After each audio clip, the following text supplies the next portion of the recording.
학개서 2장의 말씀을 보면 1절에 이렇게 되어 있습니다. 일곱째 달 곧 그 달 21일에 여호와의 말씀이 선지자 학개에 임하니라 이르시되라고 되어 있습니다.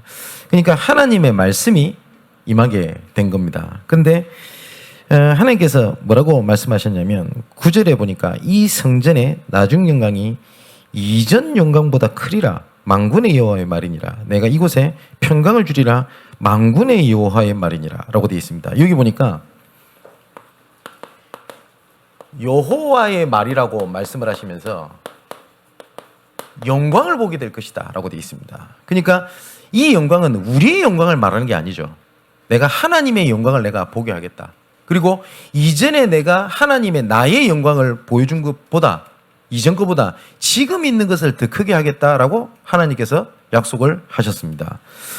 그러면 우리가 서론에 몇 가지를 좀 찾아야 될 것이 있습니다. 오전에 좀 말씀을 좀 드렸는데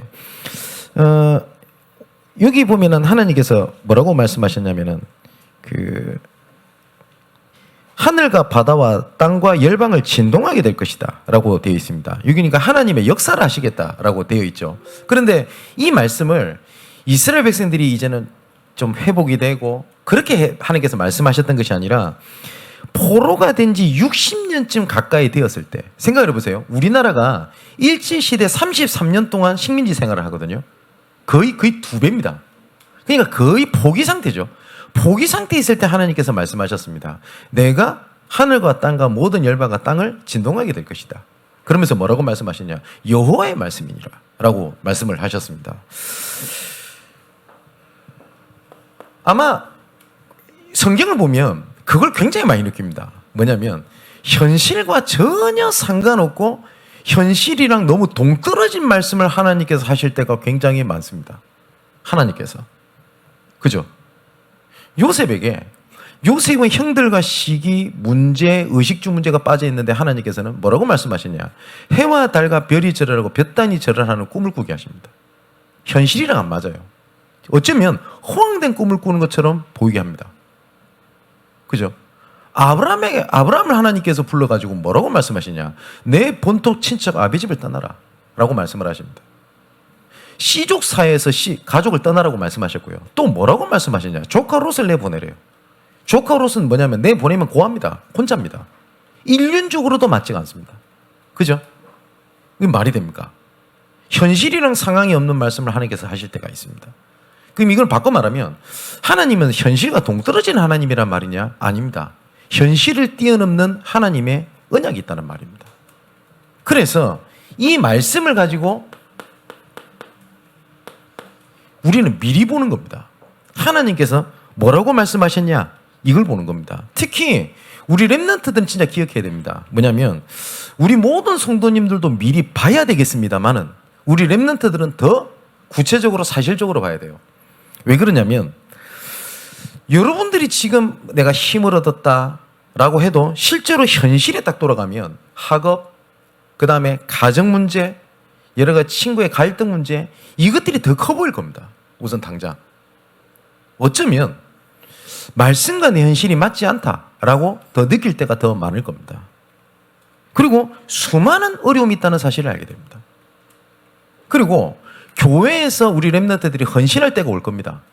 여러 가지로. 그러면 그냥 은혜 받았을 때는 괜찮은데 그나마 나은데 하나님의 일을 하고 어떤 섬긴다 보니까 내가 알지 못하는 것들을 보게 되고 더 문제가 있다는 사실을 알게 될 겁니다. 어떻게 하겠습니까? 그때 그죠? 그래서 우리 말씀을 통해서 뭐하냐? 미리 보라 라고 말씀을 하신 겁니다. 자, 지금 4차 산업이 계속 되게 되면 반드시 후유증이 오게 됩니다. 1차, 3차 산업 시대까지 왔단 말이에요. 그러면 점점점 편리한 시대가 오면 윤택한 삶이 될 것처럼 보이는데 영적인 후유증은 점점점 심해되는 때가 옵니다. 지금 코로나 때문에 난리인데 어쩌면 비대면이라고 하는 시대가 왔거든요. 그리고 지금 모르겠습니다. 지금 코로나가 언제 끝날 거냐라고 물어보면 어떤 전문가도 이거 예측 불가능해요. 어떤 사람은 20년 간다고 하는 학자도 봤습니다. 제가 글을 봤는데 그 글 보자마자 한숨이 푹 나오대요. 20년 뒤면 내가 갈 때가 다 됐는데. 그잖아요. 근데 신기한 게 뭔지 압니까? 이 4차 산업을 준비하면서 뭘 하게 되냐면 이미 교회는 놓치고 있었는데 이미 모든 3단체는 이 비대면을 준비를 싹 다 해놨다는 사실. 만일에 코로나가 종식이 됐다. 지금 코로나가 진행된 지 벌써 2년입니다. 그동안 예배 흐름 이런 부분들 놓친 사람들 거의 대부분이거든요. 그래서 그때는 그나마 코로나 때문이라고 하는 나도 모르게 그런 이유가 생겼는데 그 이유가 없어지잖아요. 그러게 됐을 때 실제로 대면 예배를 회복할 수 있는 사람이 얼마나 될까라고 봅니까? 그죠? 그럼 그렇다고 계속 비대면으로 가야 된다는 말이냐? 그 말을 말하려고 하는 게 아닙니다. 비대면이 오고 난 다음에 오게 되는 영적인 여러 가지 문제들이 올 겁니다. 그죠? 뿐만 아니라 이 영적 문제로 인해서 오게 되는 여러 가지 영적인 질병이 있습니다. 정신적으로. 이 질병이 있습니다. 이걸 어떻게 하겠냐는 겁니다. 이것이 그냥 되는 것이 아니라 온 시대를 덮을 건데요. 성경에는 이런 시대가 분명히 옵니다. 분명히. 우리 랩런트들이 고등학교를 졸업을 하고 그리고 대학을 졸업을 하고 이러면은 취업을 하고 하면은 제 거창한 꿈을 꿀 겁니다. 그 꿈을 제가 무시하려고 하는 것도 아니고 그 꿈이 틀렸다고 얘기를 하려고 하는 게 아닙니다. 여러분들이 생각했던 그런 미래가 아닙니다. 성경에서는 분명히 계속 문제가 오게 될 겁니다. 그래서 하나님께서 미리 주신 것이 있습니다. 이걸 주신 겁니다. 언약을. 그러면 이것을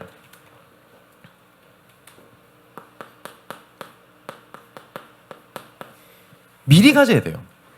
이때가 왔었을 때 이거 붙잡으면 어쩌면 늦단 말이에요.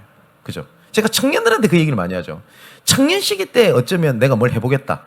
아니면 청년 때 뭘 뭡니까? 어쩌면 늦은 시기일 수도 있어요. 청년은.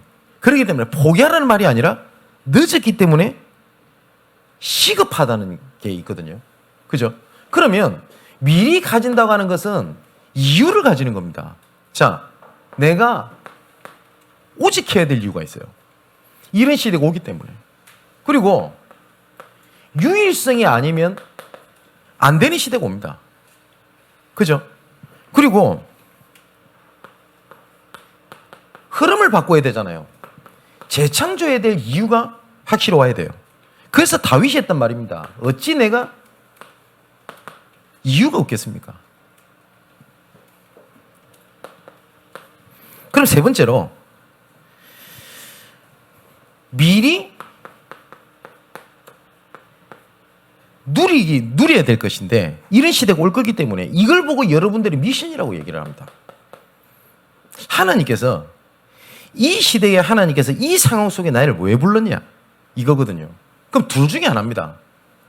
아까 제가 오전에 제가 모세 얘기를 좀 했습니다만은 하나님께서 이 이스라엘 백성들이 하나님을 온전히 의지하지 않고 자기 문제 붙여 왔다 갔다 해도 하나님께 약속하신다니까요. 뭐냐? 너희가 젖과 꿀이 흐르는 땅을 내가 보내겠다 안 합니까? 하나님의 약속 반드시 성취되거든요. 그런데 이 미션을 붙잡았던 사람은 소수입니다. 모세, 여호수아, 갈렙 이런 몇 사람들입니다. 그럼 나머지는 그러면은 이 가나안 정복을 못 누리냐? 누렸어요. 근데 여기에 가나안 정복의 주역이었냐? 아니면 가나안 정복의 구경꾼이었냐? 그 차이입니다. 하나님은 정복의 시련을 이끌어 가십니다. 절대 하나님의 자녀는 정체나 태보나 중간에서 컷되는 경우가 없어요. 가시거든요. 주역이냐 구경꾼이냐는 겁니다. 그러면 양문교에서 여러 가지 하나님께서 일을 진행해 가실 겁니다. 뭣도 모르고 하다 보니까 넘어졌다 자빠졌다 이렇게 가다 보니까 그런가 보네. 그게 구경꾼일 거냐? 아니면 시작과 과정과 끝을 미션을 가지고 찾아내겠냐? 그겁니다. 그러면 하나님께서 나에게 주시는 미션이 있단 말이에요. 그 미션이 똑같이 이 세 가지입니다. 하나님께서 뭘 보게 하시는 거냐? 자, 이것을 가지고 오늘 학개서의 본론으로 조금 들어가겠습니다. 학개서 1장 5절 7절의 말씀 보니까 여기 보니까 뭐라고 되냐? 너희의 행위를 살필지니라 이렇게 돼 있습니다. 근데 우리나라 번역에는 왜 이렇게 번역을 했는지 잘 모르겠어요. 근데 원어에는 내 길을 살필지니라 이 말이 맞아요. 영어 성경에도 너의 길, ways라고 돼 있어요. 근데 왜 한국말은 왜 행이라고 번역했는지는 모르겠어요.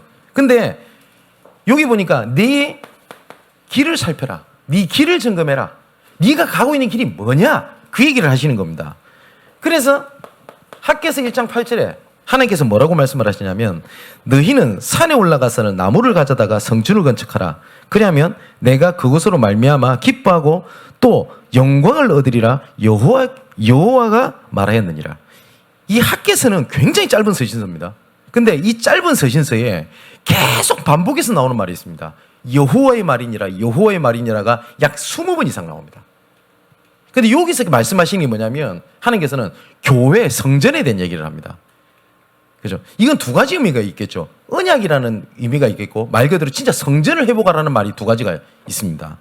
자, 이래놓고 하나님께서 학개서 2장 5절에 이렇게 돼 있습니다.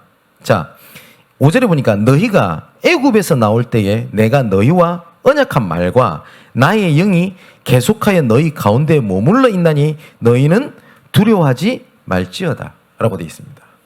지금 너희가 포로가 되어 있고 지금은 너희들이 지금 어려움을 당해 있는데 하나님께서 뭘 말씀하시냐면은 이렇게 말씀을 하시는 거예요. 뭐냐면 애굽에서 내가 나올 때 너한테 한 언약이 있지 않냐.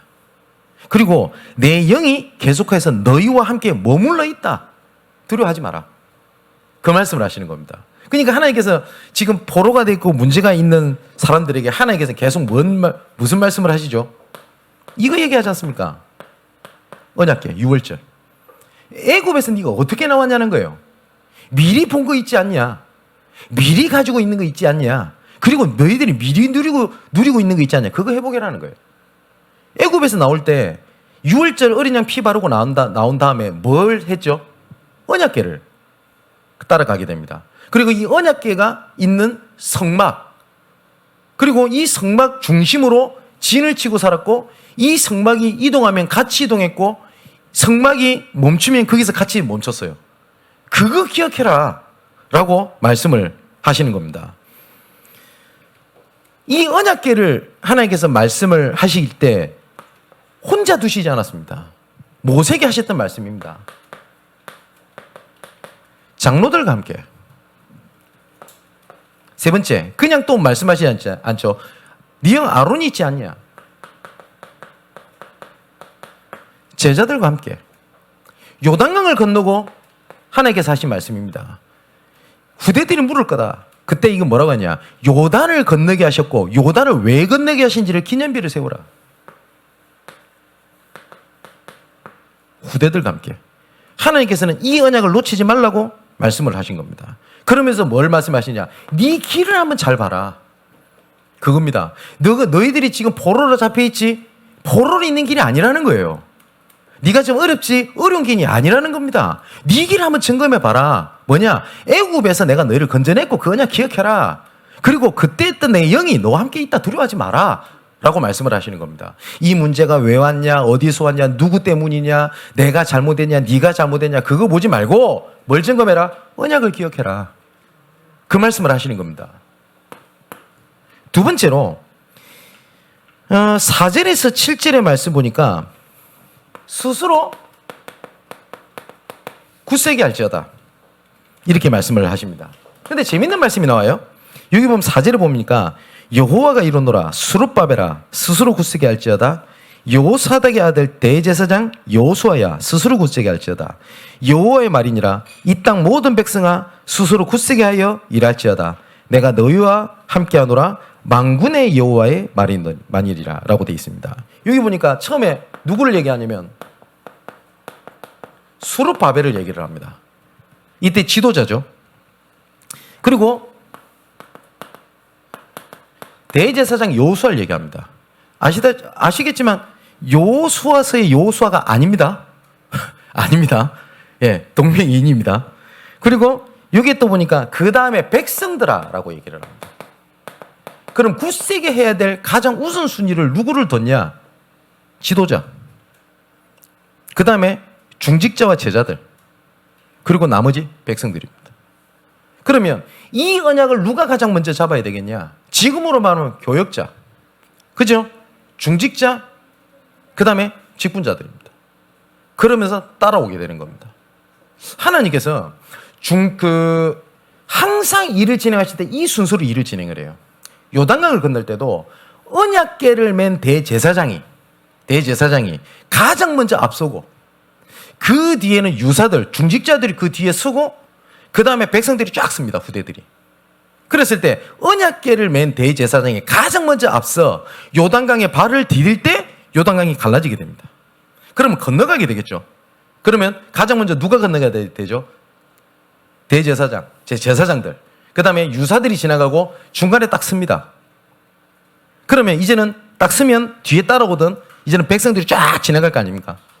딱 지나가고 난 다음에 다 지나가면 그때 또 제사장, 언약궤를 맨 제사장, 그 다음에 유사들이 또 딱 지나갑니다. 그때 딱 이제는 다 지나가게 되면 요단강이 딱 합쳐지게 돼요. 이게 뭘 의미하죠? 처음과 과정과 끝을 본 사람들입니다.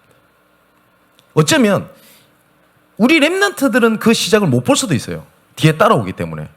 그래서 증인으로 서라, 이 말입니다. 그래서 제일 중요한 게 지도자, 중직자, 그 다음에 백성들입니다. 그러면서 하나님께서 말씀을 하신 겁니다. 내가 너희와 함께하노라, 만군의 여호와의 말이니라 라고 되어 있습니다. 자, 또 하나님께서 이렇게 말씀하셨습니다. 2장 5절에 보니까 아까 말씀드렸죠. 너희가 애굽에서 나올 때에 내가 너희와 언약한 말과 나의 영이 계속하여 너희 가운데 머물러 있나니 너는 두려워하지 말지어다. 여기 하나님께서 뭘 말씀하시냐? 네 언약을 기억. 그냥 미리 본 거, 미리 보고 있는 거 놓치고 있지 않냐, 현실에. 그거 보라는 거예요. 그거.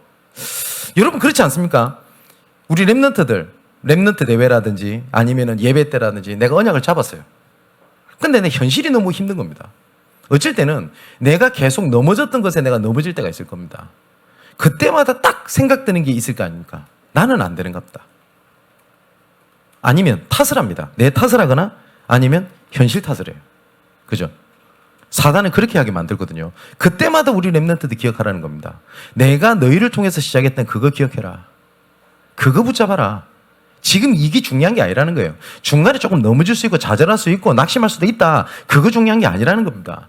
그래서 빌립보서 1장 6절에 처음부터 선한 일을 시작하신 이가 마지막 날까지 이루실 줄을 우리는 확신하노라. 그거 붙잡아라. 그걸 보고 미리 가진다고 하는 겁니다. 이거를 계속 내가 붙잡는 겁니다. 그걸 보고 미리 본 거고요. 계속 붙잡는 걸 보고 미리 가지는 거고, 이거를 내가 미션으로 붙잡고 모든 순간마다 내가 복음으로 내가 힘을 얻는 겁니다. 이걸 보고 미리 누린다고 얘기를 하는 겁니다. 이렇게 될 때 2장 6절에 하나님이 시간표를 말씀을 하셨습니다. 조금 있으면 내가 하늘과 땅과 바다와 육지를 진동시킬 것이요 또한 모든 나라를 진동시킬 것이며 모든 나라의 보배가 이르게 될 거다. 그래서 하나님께서 말씀하신 건 그겁니다. 지도자들과 중직자들 이 순서대로 언약을 붙잡고 있으면 하나님의 시간표는 온다. 그러니까 하나님께서는 해결해 줄게 말게 이 말씀을 하신 게 아닙니다.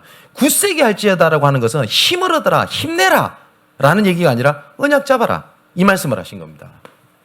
그래서 세 번째에, 그래서 하나님께서 이제는 뭘 요구하시는 게 그겁니다.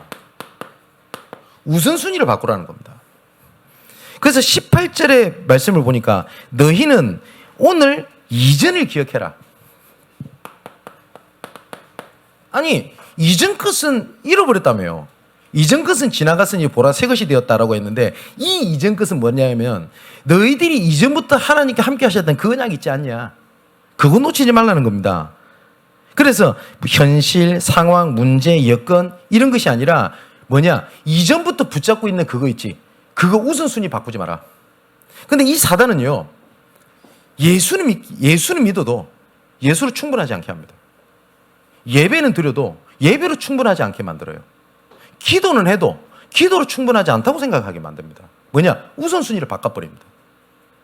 나중에 우선순위를 바꾸게 되면 나중에 가치관이 다 달라지거든요.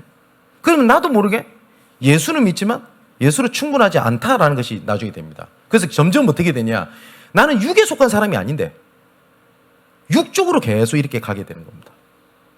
그럼 이것이 나중에 각인, 뿌리, 체질이 딱 되잖아요. 이게 뭐가 되냐, 세상의 것이 딱 남게 됩니다. 그래서 오히려 복음 얘기할 때는 반응이 없습니다. 그런데 이렇게 하면 응답받는다, 저렇게 하면 응답받는다 하면 그게 확 반응을 해요. 이게 영적으로 문제가 온 시대가 와버린 겁니다. 제가 오전에 좀 강한 얘기 안 했습니까? 어쩌면 지가 수많은 교회에서 예배를 드릴 때 창세기 3장, 6장, 11장을 가지고 복음이라고 생각하고 얘기하는 데들이 굉장히 많다고 생각이 됩니다. 기도를 가면 예배를 드리거든요. 제가 가면은 뭐 예배를 드릴 일은 별로 없습니다만은 한번 가보면요. 그냥 뭐 불 받아라 했었는데 불 받는 게 아니에요. 열 받아요. 뭘 자꾸 얘기를 하냐면 이렇게 하면 복을 받고 저렇게 하면 복을 받고 이러면 복을 받고 그러면 내 마음속에 이런 질문이 듭니다. 복 받아서 뭐 할 건데요? 복 받아서 뭐 할 겁니까? 저게 예수 믿는 이유라면 삼성의 이재용 회장이 예수 믿을 이유가 없어요. 그렇지 않습니까? 내가 예수 믿고 내가 진짜 좀 다리가 좀 아팠는데 나았다 할렐루야 이러잖아요. 불신자 중에 몸 건강한 사람 태반입니다. 그 사람들이 얘기를 들었을 때는 예수 믿을 이유가 없어요. 맞지요? 근데 그것이 예수 믿고 응답받았다 할렐루야 하나님 응답입니다. 응답이죠. 근데 그 예수 믿는 근본이 아니지 않습니까? 그죠? 베드로 요한이 성전 미문에 앉아있는 그 안전뱅이를 향해 이렇게 얘기를 합니다. 은과 금은 내게 있으나 내게 있는 건 내게 주노니. 그죠? 내게 있는 건 내게 주노니가 중요한 얘기잖아요. 그래 그 얘기를 했는데 안전뱅이가 예수 믿고 못 걸어도 상관없어요. 아닌 말로. 그죠? 근데 우리가 자꾸 이런 부분이 지적되면 뭐에 딱 걸리는지 압니까? 일어났대. 아, 응답됐대. 이게 딱 보이는 겁니다. 그죠? 지금 말씀도 이전 영광보다 이후 영광이 더 크겠다. 이러니까 이 영광이요. 누구의 영광입니까? 하나님의 영광입니다. 근데 이 말 들으면 막 힘이 나는 겁니다. 아, 잘 됐긴갑다. 이전보다 좀 더 잘 된다고 하실 말씀인 겁니다. 그 얘기를 한 게 아니잖아요. 바울이 로마서에서 하는 얘기였지 않습니까? 복음에는 하나님의 의가 나타나. 믿음에 이르게 하나니 오직 의는 이 믿음 갖고 살게 될 것이다. 이 복음에는 뭐가 드러난다고요? 하나님의 의가 드러난다고 돼 있어요. 복음에는 네가 잘 돼서 믿음에 이르게 하나니 성경에는 그렇게 안 돼 있습니다. 복음에는 하나님의 의, 하나님의 성품, 하나님의 능력, 하나님의 계획이 일어나 그거를 가지고 우리를 믿음에 이르게 하는데 오직 의인은 구원받은 우리는 그 믿음 갖고 살게 되는 것이다. 하나님의 영광에서 살게 되는 것이다. 그래서 예수님께서 이렇게 말씀하시는 겁니다. 먼저 그의 나라와 그를 구하면 너희들이 축복이라고 생각하는 그거 내가 다 채워줄게. 먼저 그의 나라 그를 구하라. 그러면 이 모든 것을 다 너희에게 더하여 주시리라. 마태복음 6장 33절에. 자, 그래서 하나님께서 이 언약을 얘기하시면서 19절에 이렇게 말씀을 하십니다. 뭐라고 말씀하시죠? 곡식 종자가 아직도 창고에 있느냐? 포도나무, 무화과나무, 석류나무 그리고 감람나무의 열매가 맺지 못하였느냐? 그러나 오늘부터는 내가 너희에게 복을 주리라. 근데 복을 주리라라고 말씀하실 때 하나님께 말씀하신 게 있습니다. 이전에 있는 언약 이건 놓치지 마라. 왜냐? 이건 따라오게 될 거다. 이 말씀이 똑같은 게 또 있죠. 뭐죠? 이스라엘 회복할 때가 언제입니까? 때와 기한을 아버지께 두셨으니 그 응답하실 거니까 그건 너희가 알 바가 아니오. 그 신경 쓰지 말고 증인되는 입장에 서라. 그 미션 속에만 서라. 그럼 나머지 다 책임져 줄게. 그게 하나님의 말씀입니다. 그죠? 그리고 난 다음에 학개서 2장 21절 23절에 이렇게 되어 있습니다. 너는 유다 총독 스룹바벨에게 이르라. 내가 하늘과 땅을 진동시킬 것이요 여러 왕국의 보좌를 엎을 것이요 여러 나라의 세력을 멸할 것이요 그 병거들과 그 탄자를 엎드려뜨리니 말과 그 탄자가 각각 그의 동료의 칼에 엎드려지리라. 이거 이해되세요? 무슨 말인지? 되게 어렵죠? 또 23절에 만군의 여호와가 말하노라. 스알디엘의 아들 내 종 스룹바벨아 여호와가 말하노라.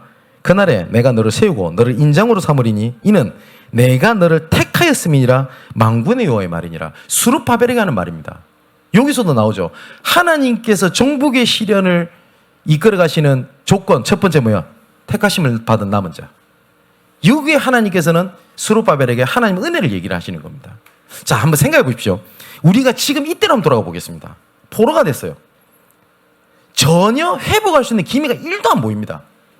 근데 하나님께서 뭐라고 말씀하시냐? 복음 때문에 내가 회복시켜 줄게 라고 말씀을 하신 겁니다. 그런데 이 언약을 붙잡은 자들이 별로 없어요. 왜냐? 소망이 안 보이는데요. 소망 자체가 안 보이는 겁니다. 근데 지금 이거는 성경이 나오는 얘기가 아니고 역사에 나오는 얘기입니다. 메디아 왕이 잠을 자다가 꿈을 꿨다고 합니다. 근데 참 꿈을 꿨는데 꿈에 자기 딸이 그 무릎 위에 포도송이가 이렇게 앉아있는 꿈을 딱 꾸게 된 겁니다. 이 왕이 궁금한 거예요. 그래서 해몽가를 부른 겁니다. 도대체 이 꿈이 무슨 꿈이냐? 라고 하니까 이 해몽가가 뭐라고 얘기를 하냐면, 왕이시여, 왕의 밑에서 난 자가 왕의 왕권을 이어받는 게 아니라 외손자가 이어받는다는 꿈입니다. 라고 얘기를 한 겁니다. 자기 딸의 자녀. 근데 이 정치병이 이렇게 무서워요. 자기 딸, 친딸인데도 어떻게 명령하냐면 외손자가 태어나면 다 죽이라고 명령을 해버린 겁니다. 이 메디아 왕이. 잔인하죠. 자기한테는 그 외손자예요. 외손자 다 죽여. 내 측근, 내 친족이 아니고 이제 외가 쪽에만 다 죽여버려라. 이렇게 얘기를 한 겁니다. 그러니까 애기가 태어나잖아요. 이게 아들이고 그 딸이고 목을 눌러 죽게 만든 겁니다. 산파를 지시를 해가지고. 그런데 아들이 태어났어요.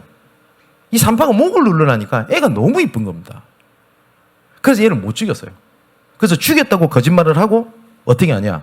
바깥 빼돌린 겁니다. 이 애를. 그래서 바깥에 그냥 버리려고 하니 애가 죽을 것 같단 말이에요. 왜냐면 그 바깥에 놓으면 애 죽지 않습니까? 그래가지고 저쪽 산골짜기에 있어 보니까 외딴 곳에 노부부가 살고 있거든. 그래서 그 애한테 애를 맡긴 거예요. 키우라고. 이 노부부 입장에서는 안 그래도 적적한데 애기가 생기니까 얼마나 이쁩니까? 그래서 얘를 키운 거예요. 근데 얘가 크면서 좀 비범하게 자라나기 시작하는 겁니다. 기골이 장정하고. 근데 얘가 나중에 커가지고 어떻게 되냐면 이 애가 결국은 나중에 이 바벨론을 무너뜨려 버립니다. 그게 역사에서는 키로스 2세라고 되어 있거든요. 이 왕이 성경에서는 고레스 왕입니다. 그래서 바벨론을 무너뜨려 버린 겁니다.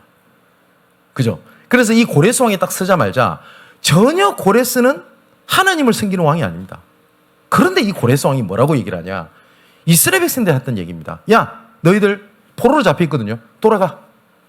돌아가서 너희들 역사라든지 이런 거 얘기를 들어보니까 성전을 지어야 된다며. 성전 지어. 갈 때 그냥 돌아가지 말고 너희들이 그동안 모았던 은, 금 다 가져가라. 그냥 가지 말고 백향목을 가지고 가라. 모든 걸 서포터 다 해준 겁니다. 그런데요, 역사를 보면 성경 보면 어떻게 되는지 아세요? 이 고레스 왕이 이렇게 칙령을 내린데도 불구하고 이스라엘 백성들은 머뭇머뭇거리는 겁니다. 하는 계기인지 몰랐던 거예요. 그게 무슨 말이에요? 언약을 놓치고 살았다는 거예요. 왜? 우린 지금 당장. 그냥 오히려 익숙했던 겁니다. 근데 여기요, 진짜 웃기죠? 어떠냐? 머뭇머뭇거리고 있을 때 이 사마리아인들이 고레스 왕 측근들한테 얘기를 한 겁니다. 우리가 지금 성전 지을 때입니까? 집부터 지어야죠. 우리가 지금 먹고 살기 급한데 그럴 이유가 있습니까? 라고 얘기를 했단 말이에요. 그러니까 맞거든. 그렇잖아요. 이렇게 머뭇머뭇거리고 있을 때 고레스 왕이 죽어버려요. 그 칙령을 내렸던 고레스 왕이. 그래가지고 그 아들이 캄비세스라고 하는 아들이 이렇게 일어나게 되거든요. 이 왕이 또 사마리아 얘기를 들어보니까 맞거든. 그래서 고레스 왕이 그 이스라엘 백성들 나가서 성전 지으라는 그걸 딱 차단을 딱 시켜버립니다. 안 돼. 너희 이스라엘 나가지 마. 이래 돼버린 겁니다. 근데 어떤 일이 벌어지냐. 이 캄비세스라는 왕이 이러고 난 다음에 2년 뒤에 영적 문제 와가지고 자살해 죽어버린 거예요. 갑자기. 그 왕이 없지 않습니까? 그래서 부랴 왕을 세웁니다. 그 왕이 누구냐? 다리오 왕입니다.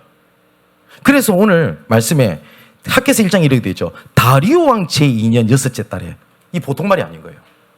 역사적으로도. 그죠? 보세요.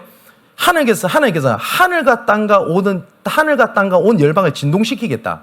여호와의 말이니라 라고 얘기를 했거든요. 이스라엘 백성들이 전혀 못하니까 하나님께서는 다른 족속들을 일으켜서라도 하나님의 언약을 성취시켜버리는 거예요. 이게 정복의 실현을 이끄시는 하나님의 방법입니다. 그래서 우리가 정복을 실현하자라고 하니까 올 한 해 우리가 뭘 해야 되나? 뭐 이런 생각이 들잖아요. 아닙니다. 정복의 실현의 가장 중요한 조건 첫 번째, 은혜로 택하심을 입은 남은 자. 이 남은 자에게 필요한 조건 딱 유일한 거 하나, 뭐예요? 여호와의 은혜. 그래서 학개서 2장 마지막에도 이렇게 하나님께서 말씀을 하신 겁니다. 만군의 여호와가 말하노라 스알델의 아들 내 종 수룹바벨아. 우리가 제1성전을 수룹바벨 성전이라고 그 이성전 수룹바벨 성전이라 하잖아요. 그 수룹바벨입니다. 수룹바벨아 여호와가 말하노라. 다른 사람도 아닙니다. 여호와가 말하노라. 그날에 내가 너를 세우고 너를 인장으로 삼으리니 이는 내가 너를 택하였음이니라. 또 뭐라고 말씀하시죠? 만군의 여호와의 말이니라. 택하심을 받은 수룹바벨이 여호와의 은혜를 받은 겁니다. 그래서 아까 저 역사를 말씀드렸죠. 그 다리오 왕 첫째 날에 첫째 해에 여호와께서 학계를 통해서 이 말씀을 저술해서 전달을 한 겁니다. 이 말씀이 성취되어서 정말로 수룹바벨을 통해 가지고 성전이 회복이 되게 됩니다. 그렇게 해서 어떻게 하죠? 포로에서 돌아오게 만들어 버립니다.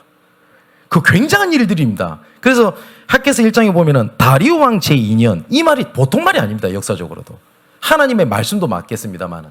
자, 마지막 결론입니다. 중요한 말씀이 학개서 2장 9절에 나옵니다. 뭐라고 말씀을 하셨냐? 이 성전의 나중 영광이 이전 영광보다 크리라. 만군의 여호와의 말이니라. 내가 이곳에 평강을 주리라. 만군의 여호와의 말이니라. 라고 되어 있습니다. 분명히 하나님께서는 제가 지난주 지지난주도 말씀드렸듯이 하나님의 자녀는 정체나 태보가 없습니다. 아니 목사님, 저는 옛날로 계속 돌아가서 옛날 생각이 잡혀 있는데요. 그건 내 기준이지 하나님은 그렇게 말씀하지 않으셨습니다. 내 기준과 말씀의 기준이 부딪힐 때 하나님의 말씀이 우리 기준입니다. 아멘, 맞죠? 하나님의 말씀에 택하신 자를 하나님께서 부르시고 부르신 자들을 영화롭게 하시고 영화롭게 하신 자를 지금까지 우리를 이끌어 가십니다. 또 우리를 의롭다라고 말씀을 하셨습니다. 누구요? 만군의 여호와의 말이니라. 그 하나님께서 이렇게 말씀을 하신 겁니다. 언약 기억해라. 애굽 때부터 내게 주신 언약을 기억해라. 그러면 어떻게 될 거다고요?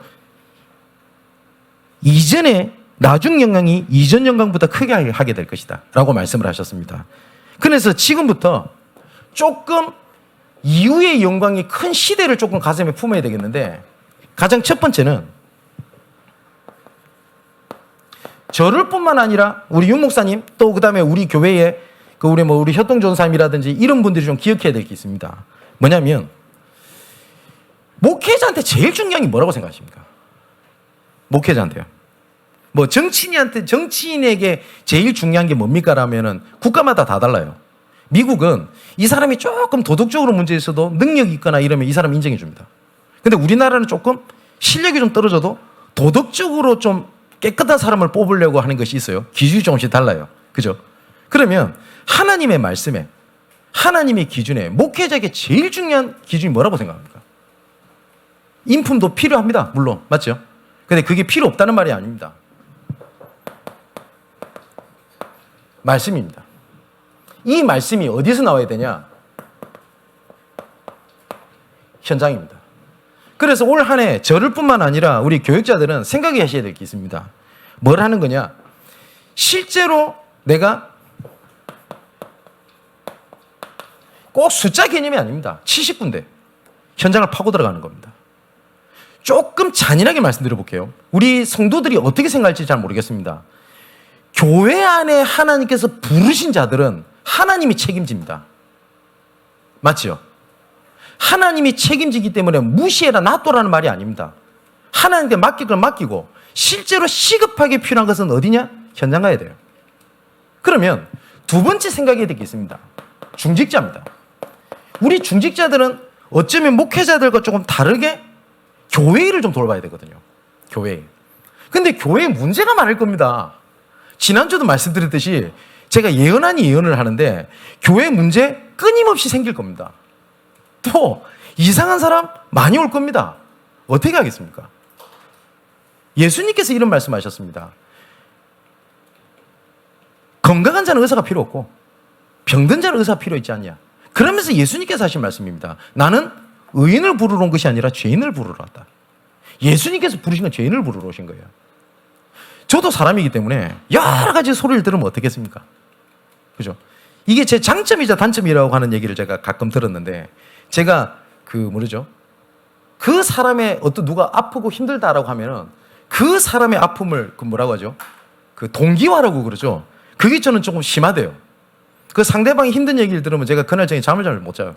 좀 그런 게 있어요. 그러면 목사님한테 얘기하지 말아야 되겠다. 이건 아닌 말로 좀 불신자 말로요. 목회자 숙명입니다. 기도하게 해주셔야 돼요. 그거는 있단 말이에요. 그러다 보니까 가끔 이런 생각이 들었어요. 여기 조금 괜찮아지면 저어서 문제 터지고, 요 가서 요 사부작사부작 거리고 있으면 저어서 터지고, 요 사부작거리면 두 군데 더 터지고, 이런 생각이 드는 겁니다. 그래서 어떤 생각이 드냐면 왜 그럴까? 그러고 있을 때 하나님께서 지난주에 저한테 하셨던 말씀이었어요. 누가복음에 몸이 아픈 환자가 의사가 필요한 거고, 나는 죄인을 부르러 왔는데 하나님 저한테 하신 말씀 같았어요. 너희는 의인을 찾으러 왔냐? 너는 의인 찾고 다녔네? 너는 의인을 모으려고 했네, 교회에? 그 말씀을 하시는 것 같은 겁니다. 우리 사랑하는 우리 중지자 여러분, 우리 장로님 여러분, 교회는 환자가 와야 되는 게 맞아요. 맞죠? 근데 우리가 이런 생각이 들죠. 우리 교회는 왜 문제가 많습니까? 복음이기 때문에 그렇습니다. 점점 우리가 올바른 복음 얘기하게 되면 환자는 더 많이 올 겁니다. 어떻게 하겠습니까? 그죠? 제가 말씀 안 드렸습니까? 현장에 여러 가지 영적으로 힘든 사람들이 많습니다. 그리고 송궁이 영신 예배도 우리 같이 기도 안 했습니까? 그죠?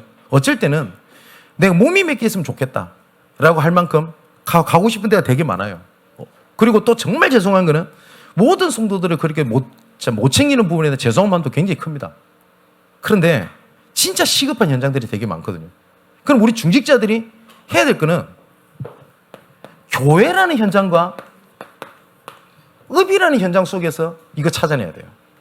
올 한 해 진짜 빛의 경제 응답받는 우리 중직자 되시기를 주님의 이름으로 축원을 드립니다. 그렇게 해서 조금만 우리 렘넌트들 배경이 되어주게 되면, 조금만 힘을 주고 조금만 도와주면 살아날 수 있는 렘넌트들 되게 많거든요. 그럼 생각해 보십시오. 우리 중직자분들, 조금 제가 우리 중직자분들 제가 조금 낮춰서 얘기하는 것이 아닙니다. 이런 분들 계실 겁니다. 진짜 렘넌트를 돌아보고 싶은데 내가 바쁘다. 그런 생각이 들겠죠. 그러면 제가 그 생각 참 많이 했거든요. 제가 몸이 몇 개라면 좋겠다라는 생각을 했었어요. 그러다 기도 제목을 바꾼 겁니다. 제가 어제는 말씀드렸잖아요. 제가 엘리야 같은 생각 많이 했어요. 나는 바쁘고 나는 몸이 하나고. 그때 하나님께서 엘리야에게 하신 말씀입니다. 바알에게 무릎 꿇지 않은 7천제를 남겨놨다. 그래서 엘리사 있지 않냐? 예후를 왕으로 세워라. 그죠? 그러면 어느 정도까지 우리 중직자분들이 응답받으면 되겠냐? 교회 일을 전적으로 마음껏 돌아보고 성도 도할 만큼 진짜 경제적 축복 받아서 전문의들 세우십시오. 각자 읍에. 그 정도 큰 뜻을 품으면 되지 않습니까? 정말 하나님의 계획이 맞다면. 그죠? 제가 중직자분들의 이런 산업 현장을 제가 몰라서 그냥 하는 얘기가 아닙니다. 그죠? 우리가 아닌 말로 응답 못 받는다고 비전을 작게 품으면 되겠습니까? 하나님의 자녀가. 아닌 말로요. 자, 그리고 세 번째입니다. 우리 렘넌트들도 올 한 해 진짜 기억해야 될 게 있습니다. 올 한 해는 지금까지 내가 정복당해서 안 되고 있는 것의 모든 분야에 이거 고백하는 겁니다. 나는 하나님 앞에 남은 자다. 남은 자다. 제가 우리 교회 몇 사람한테 그런 얘기를 드린 사람도 있습니다. 어쩌면 일반 사람들이 겪지 못하는 문제를 갖고 있는 사람이 있어요. 그죠? 어쩌면 우리가 다 이해할 수 있겠습니까? 여러분들, 연예인들이 닥치고 감당을 하는 그 영적 문제 우리 일반 사람들이 이해 못합니다. 어쩌면 전문인들이 갈등하는 거 일반 사람들이 이해 못합니다. 그잖아요. 그러면 이해 못하면 우리가 어떻게 돌 건데요? 정말 언약을 붙잡을 것이 모든 그 분야의 모든 사람이 그것 때문에 무너져요. 맞죠? 그러면 그게 선언하는 겁니다. 나는 남은 자다. 그럼 내 이 분야의 이 상황 속에 난 넘어지지 않는다. 우리 렘넌트 이 고백을 하는 겁니다. 그래서 오늘 한 해에 조금 그 현장 같은 것들 좀 세분화해서 모든 중직자들과 교육자들을 중심으로 해서 현장을 뛰는 겁니다. 그 속에서 나는 강단, 말씀. 두 번째, 중직자들은 교회와 업. 우리 렘넌트들은 내가 각자 있는 현장에 은혜로 내 택하심을 입은 남은 자다라는 믿음의 고백입니다. 분명히 하나님께서 정복의 신을 걷는 우리들에게 이전 영광보다 나중 영광이 더 크게 하실 겁니다. 이거는 제 얘기가 아닙니다. 만군의 여호와의 말입니다. 하나님께서 딱 말씀하셨습니다. 이전에 내가 너에게 준 언약을 기억해라. 그죠? 양문교회를 하나님께서 세우실 때 하나님 우리에게 주신 언약이 있습니다. 복음이면 됩니다. 처음부터 저와 함께 계실 분 계시지 않습니까? 오직 복음만 말하고 오직 복음만 붙잡고 오직 복음만 증거했더니 하나님께서 다 책임지시더라. 복음 말하는 것이 더뎌 보이고 복음 말하는 것이 조금 없어 보이고 허황돼 보일지라도 하나님의 말씀이 맞으면 복음 얘기하면 더딘 것처럼 보이지만 더딘 게 아닙니다. 그죠? 그렇지 않습니까? 정말 처음부터 하나님께 주셨던 언약을 붙잡고요. 지금 이후 영광이 이전 영광보다 더 크게 되는 정복의 시련의 축복을 누리는 교회 되기를 주님의 이름으로 축원을 드립니다. 기도하겠습니다. 하나님께 감사함을 드립니다. 되어지는 응답을 누리는 복음 속으로 들어가게 하여 주시옵소서. 이전 영광보다 이후 영광을 크게 하실 하나님의 계획인 애굽에서 빠져나오게 하셨던 유월절 언약을 놓치지 않게 하옵소서. 이 언약을 함께했던 장로들과 함께했던 언약을 놓치지 않게 하시고 또한 함께했던 제자들의 언약을 놓치지 않게 하시며 이것을 후대들에게 전달하는 후대들과 함께 언약을 놓치지 않게 하여 주시옵소서. 교회 나의 24, 교회 24, 현장 24라는 언약을 가지고 정복의 실현을 위한 4가지 방향인 유월절, 중직자, 제자, 후대 이 4가지 언약이 이전 영광보다 이후 영광이 더 크게 보이고 구체적으로 보이는 응답으로 올 한 해를 이끌어 주옵소서. 살아계신 예수 그리스도 이름으로 기도하옵나이다. 아멘.